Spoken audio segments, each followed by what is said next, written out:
Українського журналіста Владислава Єсипенка катували електричним струмом. Про це головний редактор видання «Грати» Антон Наумлюк дізнався зі своїх джерел в СІЗО. За його словами, Єсипенка катували упродовж 2 днів. ФСБівці підключали до його голови дроти та поступово збільшували напругу, коли Єсипенко звикав до болю. Ймовірно, саме після цього окупанти записали пропагандистське інтерв'ю.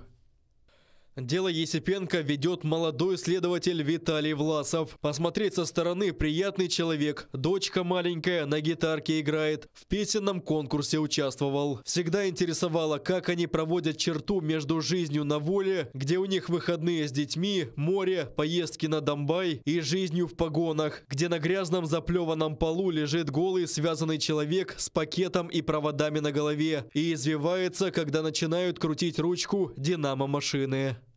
Владислава Єсипенка разом із жителькою Алушти Єлизаветою Павленко в окупованому Криму ФСБівці затримали наступного дня після акції до дня народження Тараса Шевченка, яка відбулася 9 березня у Сімферополі. Лише 12 березня стало відомо, що окупаційний суд Сімферополя поспіхом виніс ухвалу про взяття під варту чоловіка на 2 місяці. Йому закидають незаконне виготовлення зброї та боєприпасів.